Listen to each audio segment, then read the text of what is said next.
dalam kehidupan itu tidak akan berjalan sempurna seperti yang ingin kita rasakan. Selalu akan ada perbedaan pandangan. Ya, bahkan dalam kehidupan rumah tangga saja, ya maaf ya, Anda misalnya seorang istri mau ke sini saja mungkin masih bisa beda pandangan warna apa untuk jilbab yang dipakai.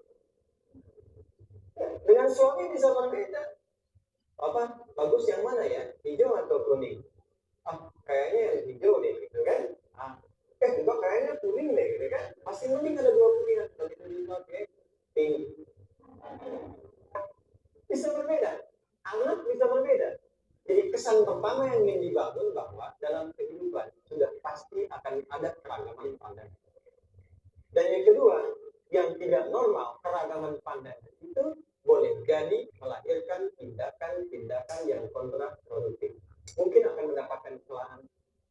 Allah dicela, malaikat dicela, Rasul dicela, Nabi dicela, sahabat dicela, tabi'in dicela, ulama dicela. Kita siapa yang mungkin belum menjadi bagian dari orang-orang itu dan ingin bebas dari celaan itu mustahil. Jelas sampai sini? Jadi kalau mendapatkan celaan, berbahagialah, berarti kehidupan kita normal. Jelas? Pernah mendapatkan celaan dalam hidup? Halo? Pernah disoal oleh orang lain? Pernah direndahkan oleh orang lain? Nah, Allah pun memberi kesan kepada kita, jangankan engkau, Rasul yang paling mulia saja pernah mendapati itu. Tapi bagaimana seni mendapatkan ketahanan sehingga dalam bicara pun tetap tenang. Dalam disoal pun tetap hatinya nyaman. Karena ketenangan itu yang membawa pikiran tenang dan tindakan yang terukur. Dan kadang-kadang ketenangan itu lebih penting bahkan dibandingkan dengan harta yang berlimpah. Seringkali saya berikan perbandingan dari sejak dulu kita belajar kan. Coba pilih mana? Saya yakin masih konsisten. Pilih mana? Kaya tapi gelisah atau miskin tapi tenang. Tidak boleh ada pilihan ketiga. Saya tahu. Kaya tapi gelisah atau miskin tapi tenang. Gimana? Ya saya tahu lah. Kaya tapi tenang. Oke, di fase ini wahyu belum turun. Nabi sudah ngajar, turun wahyu, turun ala-ala, turun beberapa surat. Tiba-tiba ada masa jeda, wahyu belum turun. Sepekan belum turun. Sebulan belum turun. Disitulah muncul seakan ada amunisi bagi orang-orang yang tidak senang dengan Nabi, tidak senang dengan ajakan Nabi pada kebaikan. Ini poin yang kedua. Kalau Anda berbuat baik, pasti ada tantangan. Ya, kalau Anda berbuat baik, apapun itu, pasti ada tantangan. Yang menguji konsistensi kebaikan itu apakah serius untuk dilakukan atau tidak. Maka mulai muncul pilihan. Biasa Muhammad dari tinggalkan sama Tuhan. Itu Muhammad udah gila tuh, naik turun bukit, naik turun lagi, kayak orang bengong. Muhammad udah ada beban di pundaknya. Jangankan umatnya, Rasulnya saja yang mengklaim Rasul punya masalah katanya, ya? Dan ditinggalkan Tuhannya, kok masih mau ikut Muhammad? Maka dalam keadaan itulah kemudian ditunggu, naik turun, turunlah kemudian dua surah sekaligus, surah 93, surah 94, yaitu surah Al-Duha dan Al-Insyirah.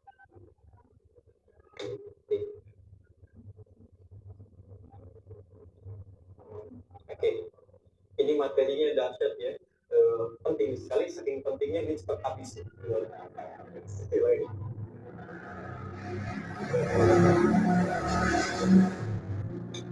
Nah ini teman-teman, jadi turunnya surah Al-Duha dan surah Al-Insyirah, hikmahnya satu atau fungsinya satu, memberikan petunjuk bagaimana mengatasi satu persoalan sesulit apapun, tapi masih dapat menghadapinya dengan keadaan yang tenang.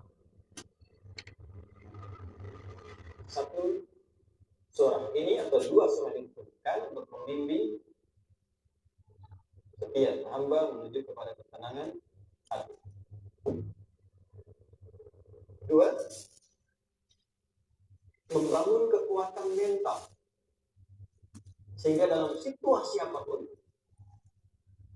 dia tetap kuat mengatasi berbagai berbagai persoalan kehidupan. Nanti terapannya banyak, di bisnis ada. Nanti saya turunkan contohnya. Kadang-kadang ikut tender, sudah bagus, sudah menang, tapi proyeknya diambil orang. Ada yang begitu? Nanti ada ayatnya, ada. Kita turunkan. Sudah siap-siap, kan pengen melamar, ada keduluan orang gitu kan.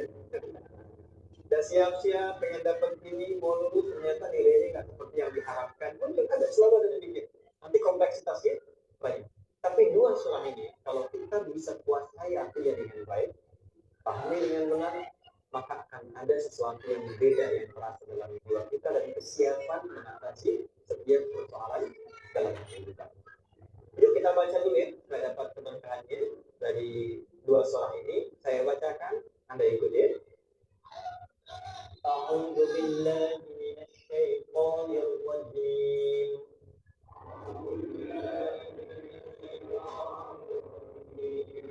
Bismillahirrahmanirrahim.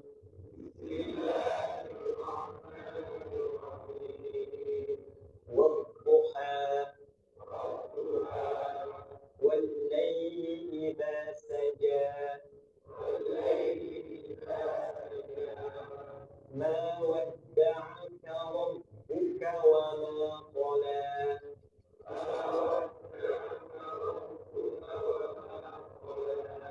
ما ودعك ربك وما قلى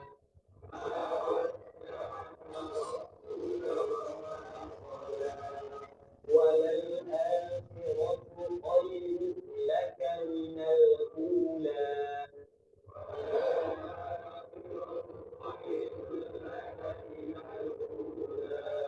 ولسوف يعطيك ربك فترضى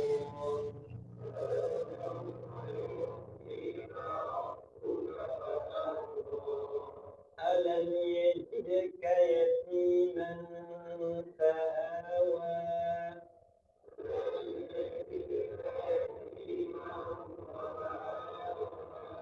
ووجدك ضالا فهدى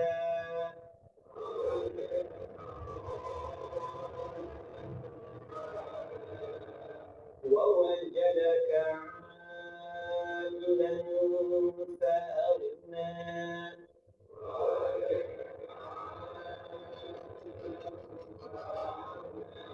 فأما اليتيم فلا تقهر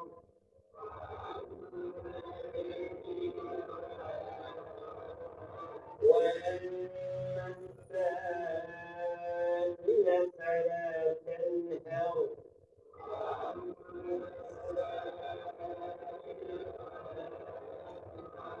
وأما بنعمة ربك فحدث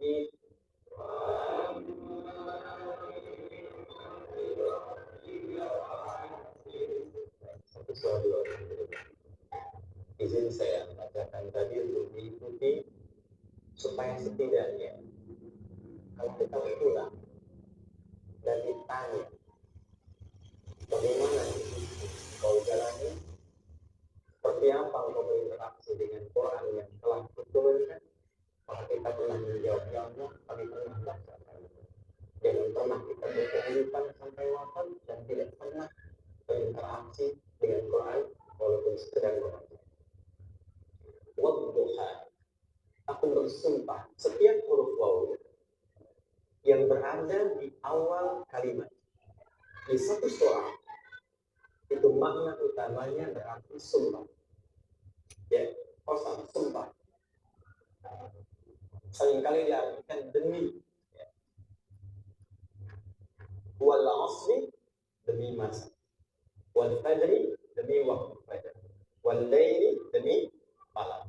Intinya sumpah. Sebentar, pelan-pelan. Kalau Allah menyampaikan sesuatu kepada kita, yakin tidak?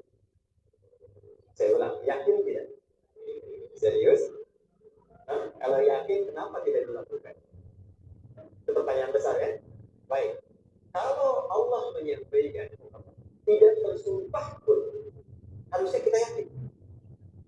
Tapi kalau Allah bersumpah, kaidah ilmu tafsir berarti ada sesuatu yang sangat penting, yang saking pentingnya akan sangat dibutuhkan oleh setiap hamba, sehingga diminta setiap hamba itu fokus menyimak apa yang mau disampaikan. Bahkan saking pentingnya menyimak itu, Allah berfirman,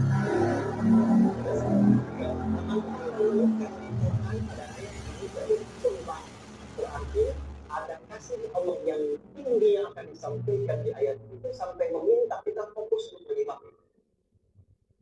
Al-Duha, untuk memudahkan maknanya, teman-teman kalau waktu duha itu jam berapa ya? Oke, sebetulnya dimulai sejak matahari itu mulai naik, yang memantulkan ya atau menyinari cahayanya itu mulai terasa lembut. Ya kalau misalnya kita ambil 1,5 jam setelah subuh, sekarang subuh 4:30 lah, taruhlah 4:30 ya, 1,5 jam itu jam 6 kan? Nah itu awal duha, sampai ke pertengahan kurang lebih 9:30 jam 10. Akhir duha jam 11 sampai menjelang zuhur. Awal duhanya disebut dengan syuruk namanya. Syuruk, jadi syuruk itu awal duha. Kalau sudah jam 6 ada cahaya matahari ya, enak nggak ke tubuh kita itu? Nyaman nggak? Jam 8 enak nggak kalau berjemur ya? Jam 9 enak ya? Nah, ini kata kiasan dalam bahasa Arab. Kalau kita merasakan sesuatu yang enak, nyaman, memberikan manfaat yang banyak, itu orang Arab sering memberikan kiasan dengan waktu-waktu tertentu, diantaranya duha. Jadi kalau kita menemukan kalimat duha, jangan langsung diartikan ke waktu duhanya. Boleh jadi yang diinginkan adalah makna di balik itu, yaitu semua kenikmatan dan kenyamanan yang didapatkan. Cara mengartikan ini, wadduha, aku bersumpah, kata Allah, ya Muhammad, demi semua kenikmatan yang kau rasakan dalam hidup, seperti engkau merasakan kenikmatan cahaya duha itu. Ya. Wal-laili idza saja, dan aku bersumpah, al-lail, lail itu apa? Malam. Baik, lail turunannya, layali jamaknya, lela, lili, lala, itu malam. Jika ada ibu lili, ibu malam-malam, ya. Lail. Oke. Lail itu malam. Malam gelap nggak? Gelap. Tapi kalau gelapnya gulita, tidak ada cahayanya, gelap betul gitu. Gelap ya. Saya sedang kita dapati misalnya satu momentum padam lampu semua, dan pas gerhana gelap sekali. Nah itu bahasa Arabnya disebut dengan saja. Ya, saja. Wal-laili idza saja. Dan malam apabila telah gulita, zaman Nabi itu tidak ada lampu. Ya, belum ada PLN. Ya, dan seterusnya. Jadi gelapnya betul-betul gelap. Saya mau tanya sebentar. Biasanya kalau situasi gelap itu mudah nggak menemukan benda tertentu? Melangkah mudah atau sulit? Tidak mudah untuk dilakukan kan? Dalam bahasa Arab, kalau kita ingin mengungkapkan satu kegamangan yang luar biasa, sampai kita merasakan gelap dan sulit melangkah, bukan hanya karena nggak ada cahaya, mungkin karena ada pekerjaan tertentu yang menyulitkan, masalah tertentu yang menyulitkan, sehingga merasa seakan-akan kita tuh gelap, makan nggak enak, melangkah susah. Pernah nggak merasakan situasi yang saking beratnya satu beban itu seakan-akan makan nggak mau, melangkahnya berat, ada vertigo, kadang-kadang pusing. Pernah merasakan itu? Itu bahasa Arabnya, wal-laili idza saja. Perhatikan kalimatnya, ya Muhammad SAW, aku bersumpah demi semua kebahagiaan dan kenikmatan yang engkau pernah raih, seperti merasakan kenikmatan cahaya itu. Dan mungkin persoalan hidup yang pelik yang membuat engkau merasakan kesulitan, seakan-akan merasa di suasana gelap yang gulita. Ma wadda'aka rabbuka wa ma qala. Tanamkan dalam jiwamu yang paling dalam, aku tidak akan pernah meninggalkan.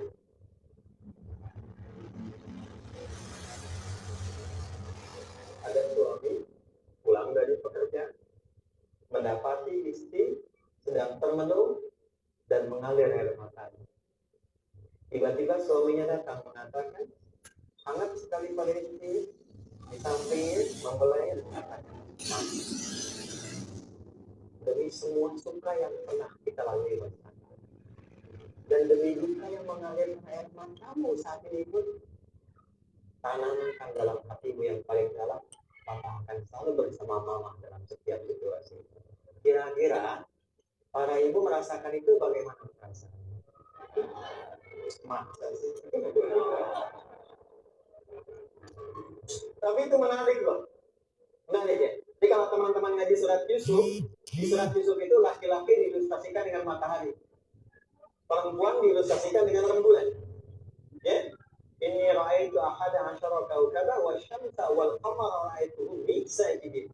Ayah, aku melihat bulan dan matahari serta 11 bintang sujud hormat kepadaku. Jadi matahari diartikan itu sebagai laki-laki, suami, ayah. Kenapa disebut matahari diilustrasikannya? Matahari itu kan menyengat dengan Tuhan. Kalau kita menjemur, mengeringkan pakaian, melindungi. Tipikal suami itu melindungi. Ada yang ganggu istri, sengat dengan Tuhan. Ada air mata yang mengalir, keringkan itu sehingga tidak larut air mata mengalir di pipi. Itu matahari. Sebaliknya rembulan. Rembulan itu kan enak dipandang, bukan bulannya ya. Bukan bulannya. Kalau bulannya kan desainnya nggak sempurna, baik terlihat. Tapi cahaya rembulannya tampil dengan indah, tampil dengan baik, enak dipandang, menenangkan, dan tidak tertukar. Jangan sampai ada istri jadi matahari, suami jadi rembulan. Dan ya, dengan kekuatan bulan aku menghubungi, ya kan? Oke. Tahan sampai sini. Tahan. Lihat baik-baik. Saya berhenti sampai sini dulu. Kalau di Quran ada ayat menyebutkan, tidak spesifik orang yang disebutkan dan kapan kejadiannya, maka peristiwa itu akan terjadi dan dialami oleh kemungkinan generasi berbeda di setiap masa dengan tokoh berbeda atau perasaan yang berbeda. Sebaliknya, kalau disebutkan namanya, jelas identitasnya, kapan kejadiannya, maka peristiwa itu hanya akan menimpa orang tersebut dan tidak akan dialami lagi orang lain setelah. Saya tanya dulu yang akhwat, yang perempuan, kenal Maria? Kenal bagus. Kenal di mana? Maryam anaknya Imran, mengandung, melahirkan Isa alaihissalam, Yesus Mesias, tanpa disentuh laki-laki manapun. Dan di Quran identitasnya disebutkan langsung, Maryam binti Imran, wa Maryam binti Imran. Ini menunjukkan kesan bahwa yang mengandung dan melahirkan tanpa disentuh laki-laki manapun, itu hanya Maryam anaknya Imran. Ingat ya, mengandung, melahirkan tanpa disentuh laki-laki manapun. Bukan mengandung, melahirkan tanpa suami, kalau itu banyak ya. Mengandung, melahirkan tanpa disentuh laki-laki manapun, hanya Maryam binti Imran. Tapi kalau nggak disebutkan siapa orangnya, kapan kejadiannya, tidak detail disebutkan, ini artinya situasi itu akan dialami kembali oleh orang di masa depan dengan generasi yang berbeda, tapi substansi yang sama. Pertanyaannya, pernahkah kita mengalami situasi yang sulit sampai kita akan merasa gelap? Nah, baik, maka ada yang pertama, jika mengalami situasi seberat apapun dalam berkehidupan, maka dekati Allah Subhanahu wa Ta'ala. Diawali, dekati Allah. Apalagi kalau ada yang mengatakan ini nggak mungkin, ini nggak akan terjadi, ini nggak bisa. Kalau sudah ada tanda seperti itu tanda langsung dari Allah, supaya Anda diminta langsung mendekat kepada Allah dan tinggalkan semua makhluk. Karena Allah hanya akan mengabulkan langsung kepada Anda tanpa perantara siapapun. Itu yang terjadi pada Nabi Zakaria. Ini nggak mungkin, ini mustahil. Maka beliau langsung memohon kepada Allah dan langsung menyebutkan, ya Allah, saya minta darimu saja, tidak dari yang lain. Maka dikabulkan sekali.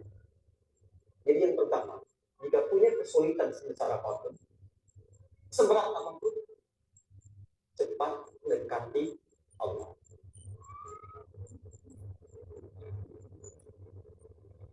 Maka di situ akan dijawab langsung oleh Allah, ma wadda'aka rabbuka wa ma qala. Hamba-Ku, sepanjang engkau mendekat kepadaku, maka yakinkan dalam dirimu, situasi apapun yang kau rasakan, aku tidak akan pernah meninggalkan. Sudah? Satu, paham sampai ini? Oke. Pelan-pelan ya. Saya belum bicara caranya. Saya baru bicara Di awal motivasinya, dekati Allah dulu, nanti caranya didetilkan di Quran Al-Qur'an. Terus kan, ma wadda'aka rabbuka wa ma walal akhiratu khairul laka minal. Tadi kan, seberat-berat beban saat ini. Satu saat akan tuntas. Dan ini pun ujian. Kalau kita meninggal, tidak ada ujian lagi. Dan nanti kehidupan yang sekarang, apapun yang kau pertentangkan, perdebatkan, perselisihan, itu semua akan ditinggalkan. Jadi ternyata Allah mengungkap hakikat kehidupan dunia. Apapun yang diperselisihkan, unik ya, orang berselisih pada yang akan ditinggalkan. Aneh ya? Ada orang berebut makanan, ya? Rebutan sampai berkelahi dan sebagainya. Pada akhirnya, makanan yang diperebutkan itu pun akan ditinggalkan. Yang ini meninggal, itu meninggal, ini memperebutkan sesuatu yang pada akhirnya akan berakhir. Kata Allah sampaikan, jika Anda mengalami situasi, sesuatu yang mungkin membuat berat, tanamkan pada jiwa kita, yang aku kejar-kejar ini, boleh jadi aku akan tinggalkan juga. Kenapa aku harus menangisi dan malu pada sesuatu yang tidak ada? Maka Allah hibur kita dengan mengatakan, kamu tenangkan dirimu. Semua yang kamu pikirkan sampai membuat kamu berat begini, pada akhirnya kamu tinggalkan. Dan yang abadi itu akhirat. Walal akhiratu khairul laka minal. Dua, pelan-pelan sikapi setiap masalah dengan proporsional. Jangan terlalu larut dalam sesuatu. Dapat job satu, pengen, udah siap, kontraknya besar, tiba-tiba hilang. Dipikirin, Anda mikirkan itu pun nggak akan balik. Proporsional aja dulu. Ya. Nanti caranya akan turun nanti di alam syirah. Tenangkan diri dulu. Prasangka baik kepada Allah Subhanahu wa Ta'ala. Boleh jadi apa yang Allah ingin berikan sebagai pendahuluan sekarang belum sampai kepada kita karena Allah menyiapkan yang lebih baik di balik itu. Kita belum tahu ada apa di balik itu sehingga kita tidak dapatkan itu. Sehingga kemudian Allah katakan walal akhiratu khairun laka minal ula. Teruskan wala sawfa yu'tika rabbuka. Pelan-pelan orang yang punya sikap seperti itu cenderung lebih dekat mendapatkan ridha Allah dibandingkan dengan orang-orang yang larut dalam kesulitan. Orang yang move on dengan setiap persoalan dalam kehidupan, cepat berpikir secara proporsional, tidak menggantungkan hidupnya pada persoalan tertentu sehingga membuat dia menjadi beban, itu lebih mendekatkan dirinya kepada ridha Allah dibandingkan dengan orang yang meratapi persoalan hidup.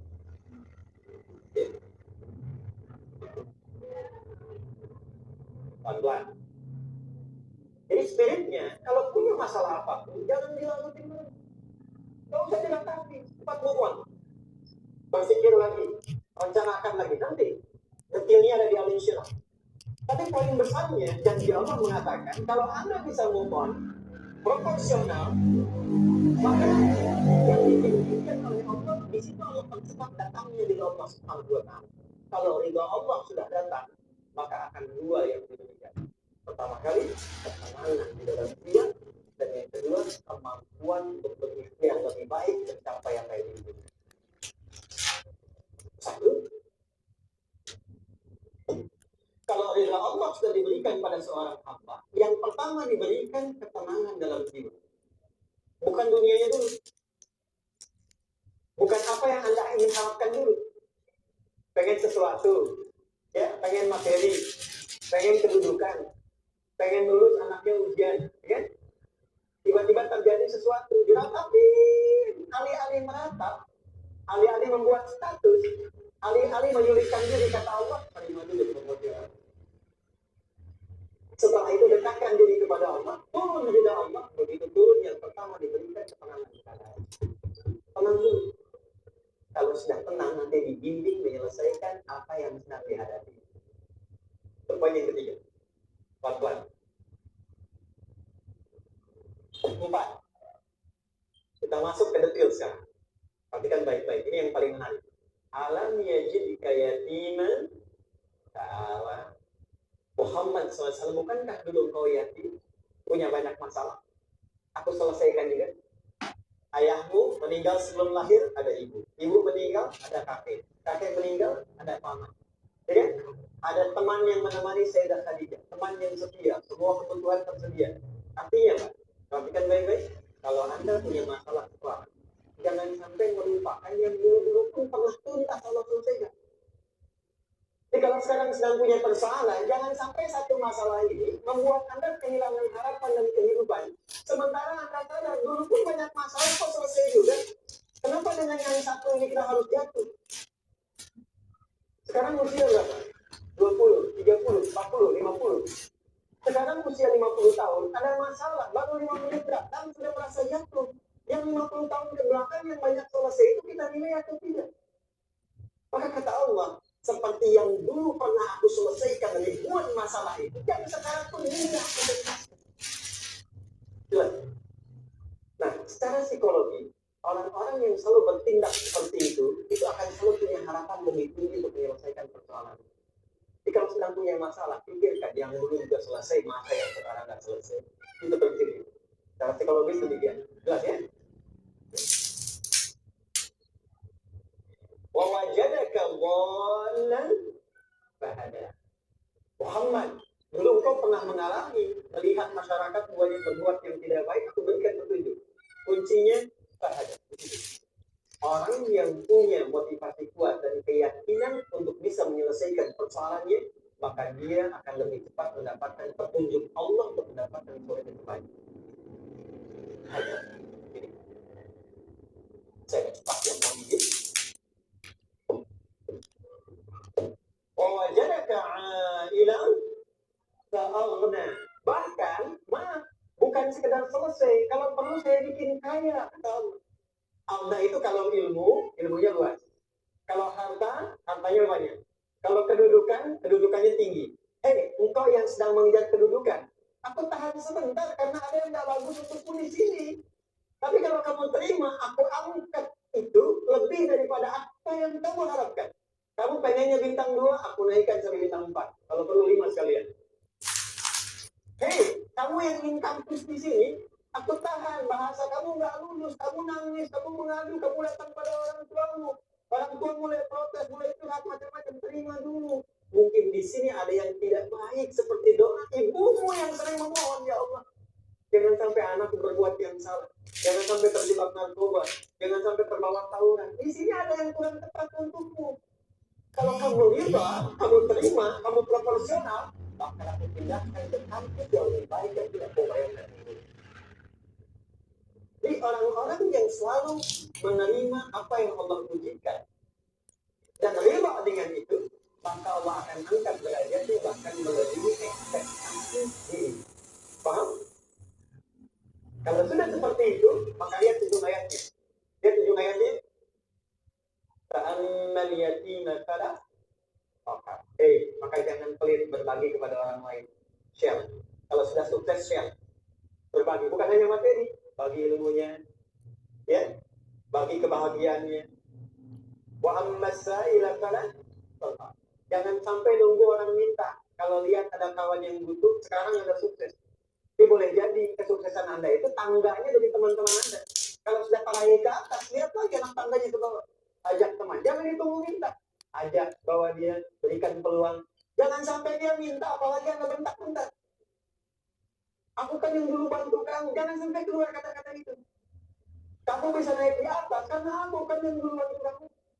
Kamu bisa jadi pemenang utama karena aku yang rekomendasikan. Karena aku yang dorong kamu, bisa. Jangan sampai keluar kata-kata itu. Apalagi langsung keluar tidak. Ini karena ilmu saja. Kalau itu bisa dilakukan dengan baik dan tunjukkan. Wa amma bihi rabbika hadid. Maka semua nikmat yang dirasakan akan mudah untuk diimplementasikan dan disyukuri. Jadi semua nikmat itu bukan cuma dirasakan. Jadi membagi semua nikmat itu adalah rasa terbaik untuk menikmati. Maaf ya, Anda kalau punya makanan, dimakan sendiri. Dengan dibagi sama-sama, kira-kira rasa nyamannya yang pertama atau yang kedua? Makan sendiri, enaknya sendiri kan? Tapi ketika ada teman berbagi dan tahu, enak ya, Nyaman ya, ada kebahagiaan, ada ngobrol, ada tertawa, ada kebersamaan. Itulah inti nikmat yang sesungguhnya. Wa anna bi ni'mati rabbika, ternyata masalah yang diberikan bukan ingin memberikan beban, tapi ujungnya, endingnya supaya Anda bisa mendapatkan nikmat berkualitas yang bisa dilalui. Lihat surat Al-Duha itu jangan cuma lihat awalnya, lihat ujungnya. Ternyata ketika seseorang mendapat masalah, seberat apapun, itu bukan ingin membebani, tapi ingin meningkatkan kualitas hidupnya supaya mendapatkan nikmat yang lebih besar dan merasakan nikmatnya itu dengan berbagi. Itu poin. Jadi kalau sampai sini kita paham, dan kita beri nama misalnya dengan titik ujian, jadi kalau desain ujian ini, sistematikanya kita pahami, maka tidak ada alasan untuk mengeluhkan kesalahan. Jadi melihat masalah itu bukan sebagai beban, pada akhirnya melihatnya sebagai tanda untuk mencapai kebahagiaan. Jelas sampai sini? Baik, kalau sudah seperti ini, ingin punya masalah atau tidak ingin punya masalah?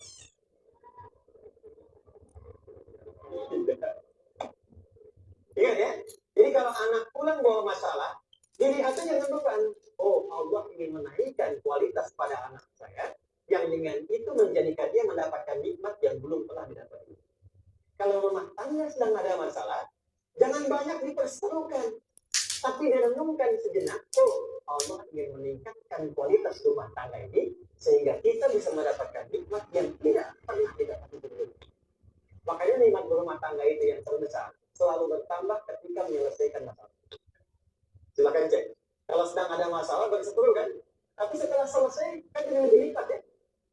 Ya, lebih senang lagi, lebih cair lagi, lebih bahagia lagi, lebih mendukung lagi. Ternyata ada nilai-nilai kebaikan yang tersimpan belum disadari sepenuhnya. Pertanyaannya, kadang-kadang mudah diucapkan, tapi tidak mudah mempraktikkan. Bagaimana itu semua bisa ditempuh dengan baik sehingga ketika mengalaminya kita bisa tenang menghadapinya. Maka turunlah surat Al-Insyirah.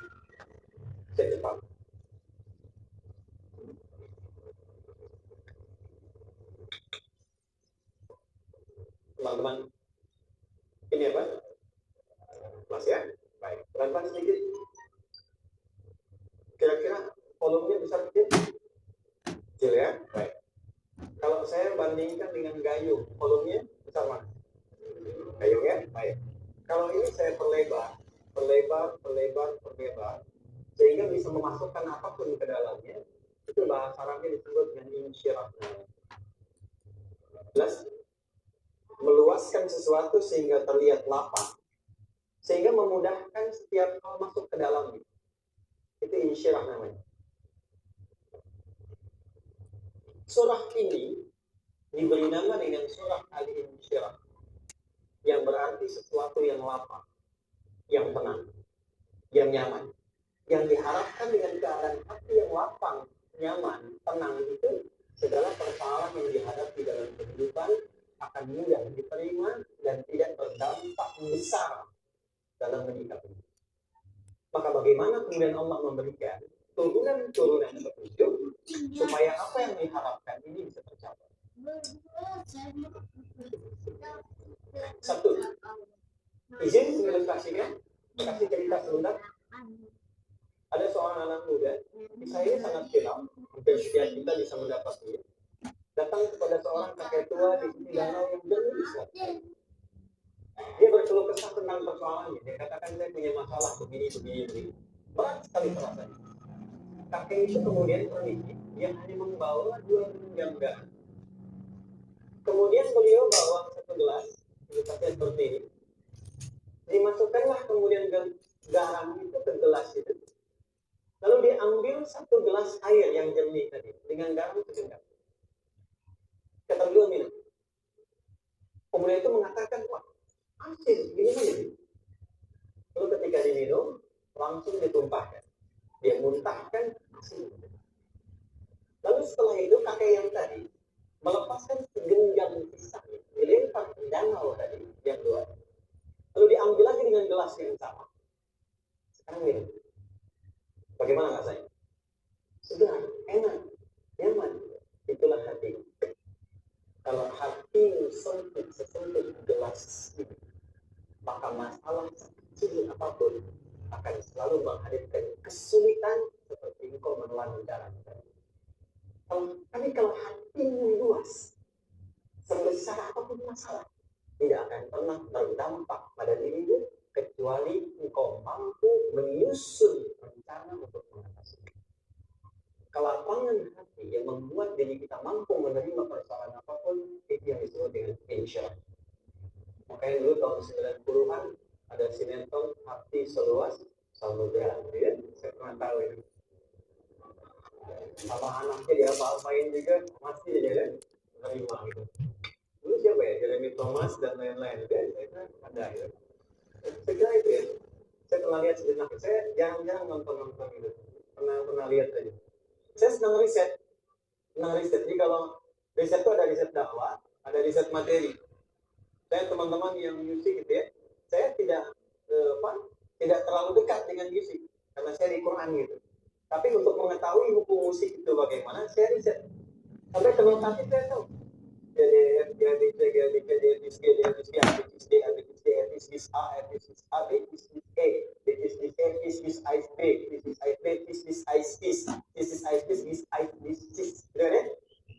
Tapi kalau diminta piano, gitar, saya nggak bisa. Tapi untuk menentukan hukum, nah kita bisa paham gitu. Misalnya boleh nggak baca Quran pakai langgam Jawa gitu kan? Hukumnya apa? Nanti dari teori itu muncul. Ya, paham ya? Nah, oke, balik dulu. Perhatikan baik-baik.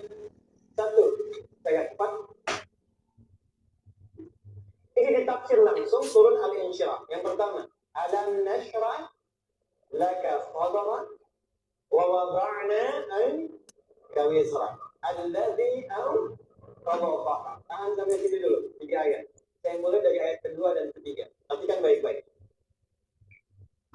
Wa wada'na anka wizrak alladzi anqadha dhahrak. Artinya apa? Artinya satu beban yang diletakkan di pundak yang berpengaruh pada semua bagian tubuh.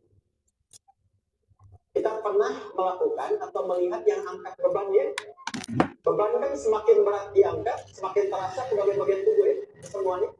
Nah itu namanya wizrak alladzi anqadha dhahrak. Beban yang dipikul yang berat sekali sampai semua merasa. Makanya jadi satu ungkapan dengan mengatakan dia sedang memikul beban yang sangat berat. Sampai kepalanya pusing, tidur nggak nyaman, miring kanan, miring kiri. Itu namanya ya alladzi anqadha dhahrak. Satu. Cepat-cepat akan ada satu masa dalam hidup setiap hamba merasakan satu persoalan yang seakan-akan beban berat yang dipikul sampai merasa kesulitan dari ujung kepala sampai ujung kaki. Siapapun itu.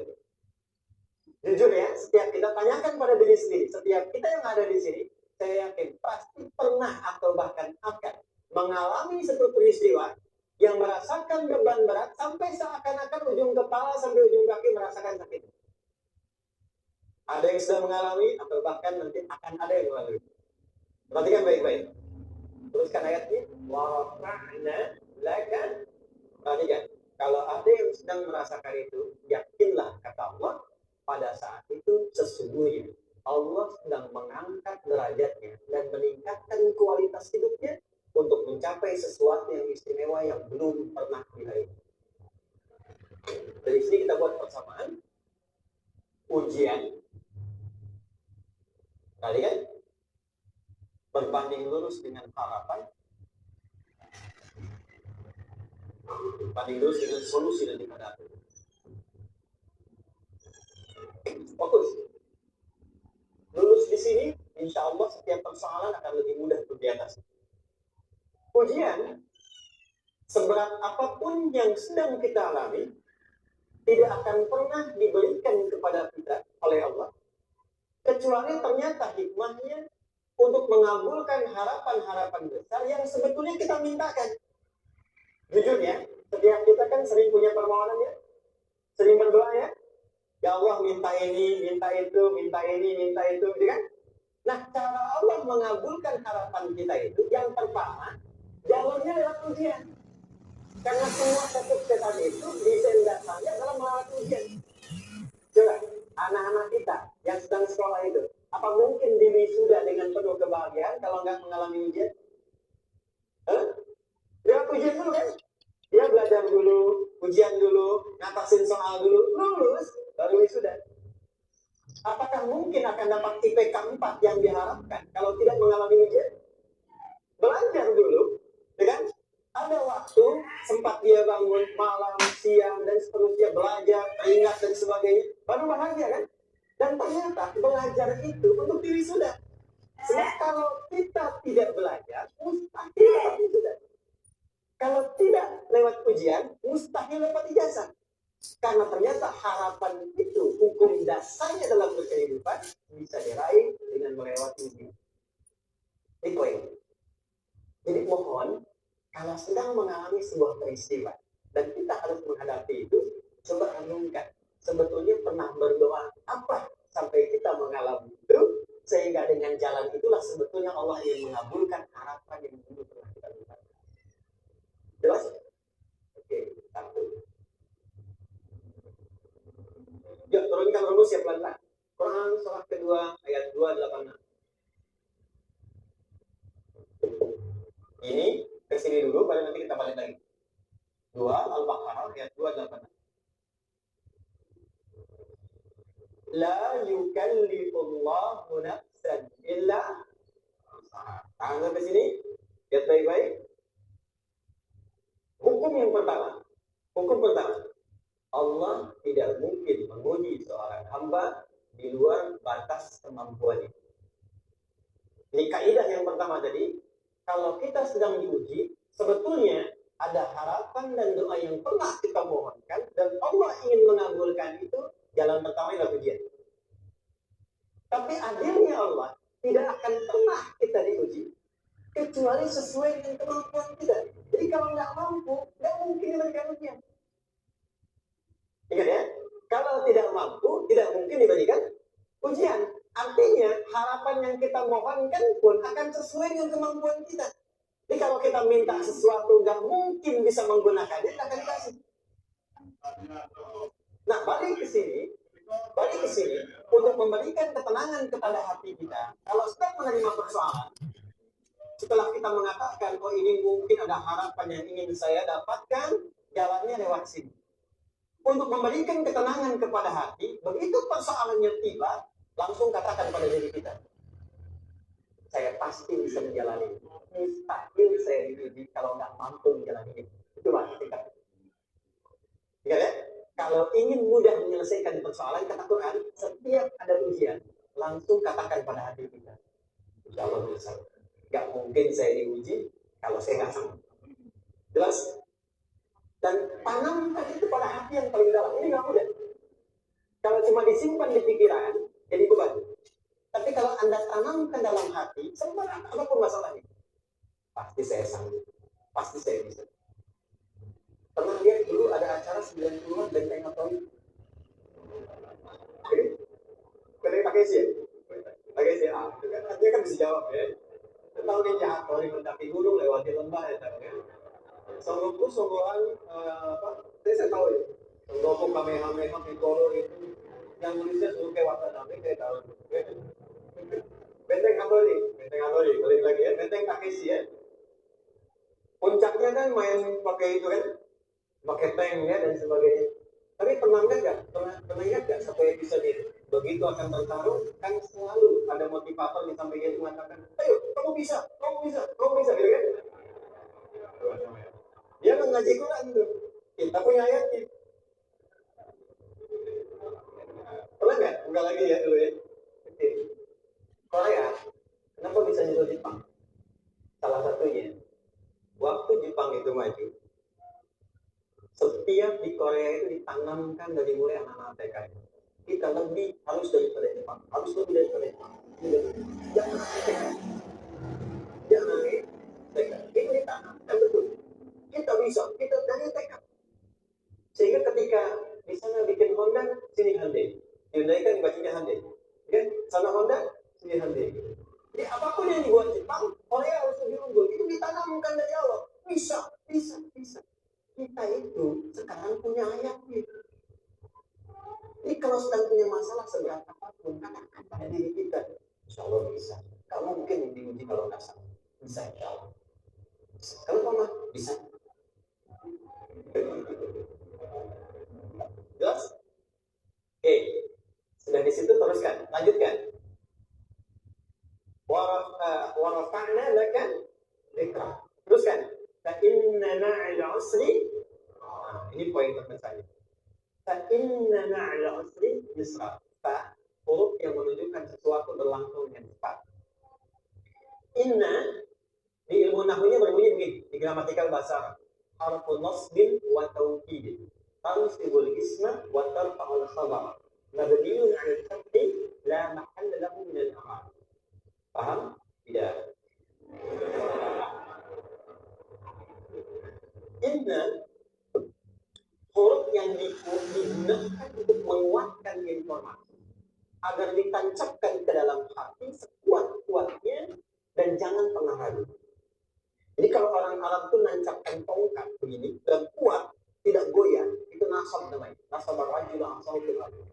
Inna ini harfun nasab.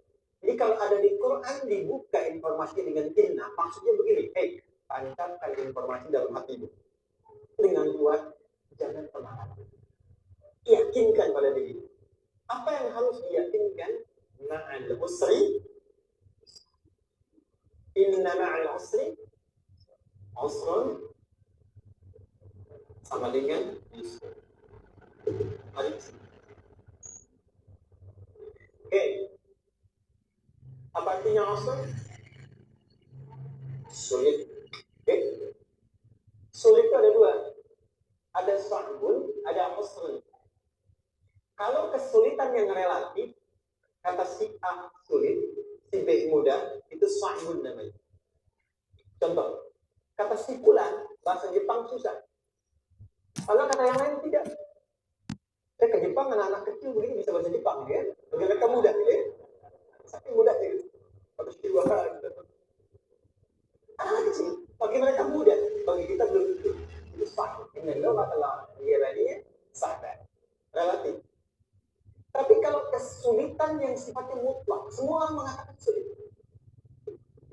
Bawa mobil, sulit atau mudah?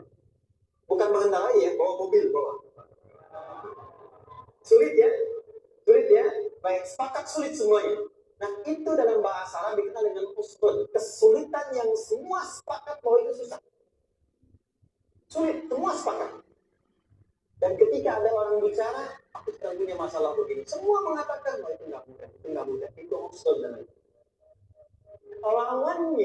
Lawannya, kemudahan yang relatif disebut sahbun. Tapi kemudahan yang semua sepakat bahwa itu mudah, itu yusrun namanya. Mengangkat spidol. Semua mengatakan mudah, ringan. Itu yusrun namanya. Perhatikan, Allah tidak memasangkan sahbun dengan sahlun, tapi memasangkan usrun dengan yusrun. Orang-orang yang punya keyakinan kuat, setiap persoalan itu akan selesai. Dan dia mengatakan pada dirinya, aku bisa melewatinya. Maka, perhatikan kalimat kata Quran. Inna ma'al usri yusra. Sesulit apapun masalah yang sedang dia alami, maka Allah akan datangkan solusi semudah-mudahnya yang bisa dia nikmati. Dengan kata lain, kalau kita bawa ke bahasa psikologi, kalau sedang menghadapi persoalan seberat apapun, selain kita mengatakan, ini pasti bisa saya lalui, saya insya Allah sanggup mengatasinya, katakan pada diri kita, ini pasti selesai. Pasti ada solusinya, pasti mudah.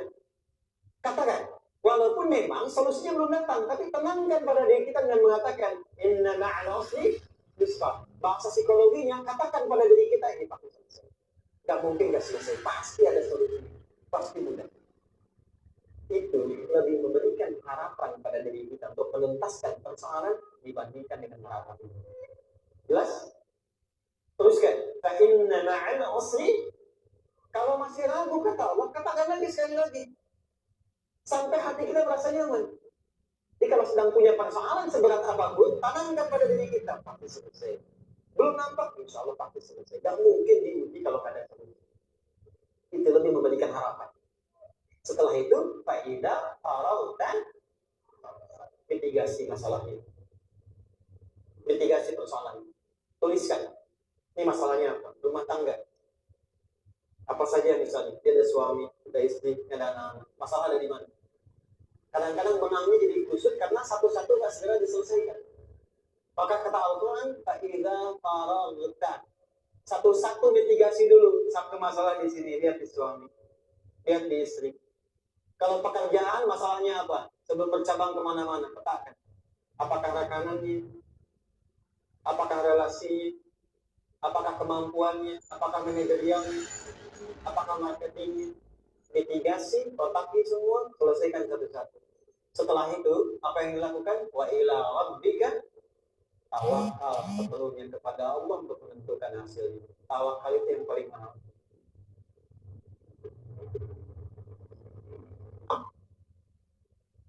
Anda kalau nggak punya kepasrahan,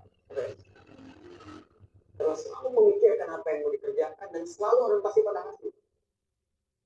Kita punya tawakal. Kalau kita mampu menyerahkan sesuatu, gini, di sini ada orang yang paling jago misalnya main basket. Ada pertandingan basket. Begitu dibuka, udah tim musyawarah serahkan ini pada si Fulan. Ya, dia yang paling jago, ya.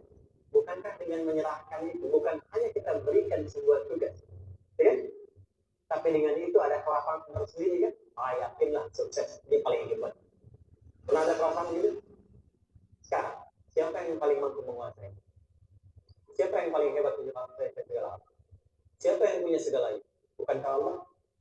Orang-orang yang punya tingkat tawakal yang tinggi. Maka, satu, dia akan lebih stabil keadaan mentalnya dan tidak akan pernah gelisah dengan kekecewaan. Tidak ada kecewa. Karena tawakal itu, kalau sudah kepasrahan, pasti menerima hasil. Kalau sudah tawakal, terserah Allah tetapkan apa saja. Mau dapat sekarang, dapat besok, dapat nanti. Puncak yang paling tinggi, tugasmu hanya berikhtiar semampu yang bisa dilakukan. Selanjutnya, biarkan Allah menetapkan apa yang menjadi bagian dari masalah kehidupan kita. Saya tutup. Cara Allah menjawab harapan kita ada 3. 1.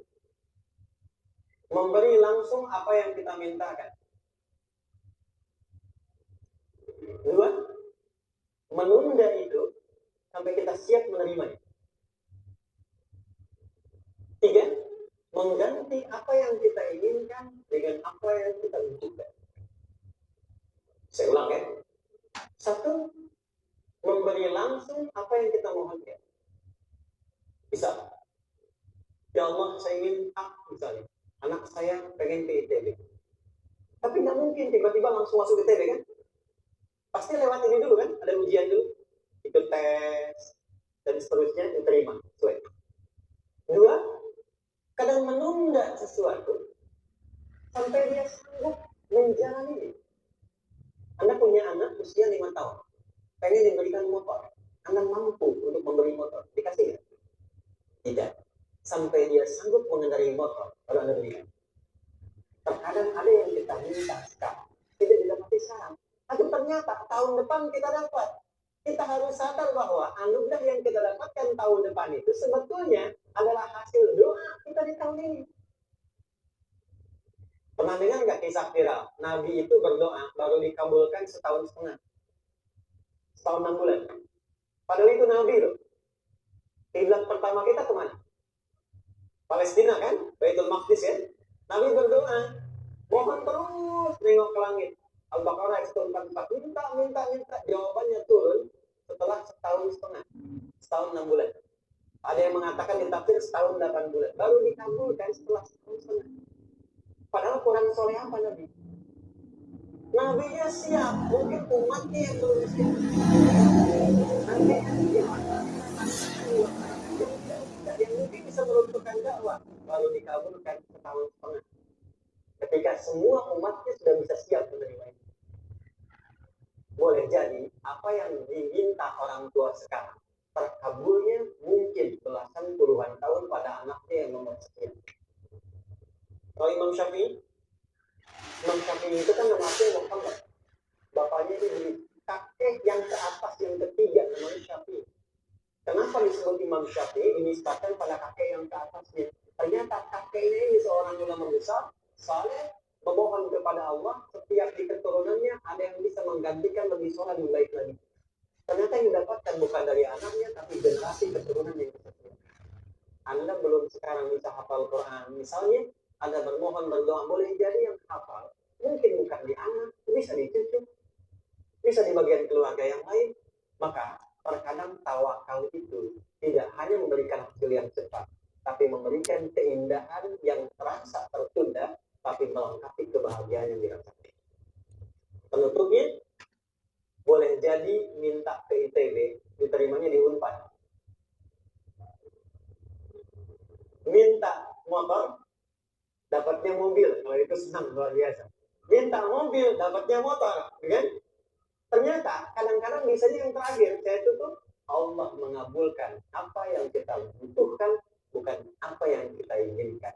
Anak Anda sakit dibawa ke dokter, kata dokter jangan dulu makan jeruk. Maka Anda pulang, dia minta jeruk. Anda berikan apel. Saya nggak mau apel, Mak. Saya pengennya jeruk. Nggak apa-apa, nak. Ini apel rasa jeruk. Gitu, ya. Anda berikan. Ternyata apa? Bukan ingin menyakiti dan tidak mengabulkan keinginan anak, tapi lebih memberikan apa yang dia butuh.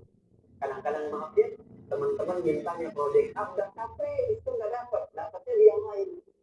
Teman-teman, itu Allah berikan. Sebetulnya hasil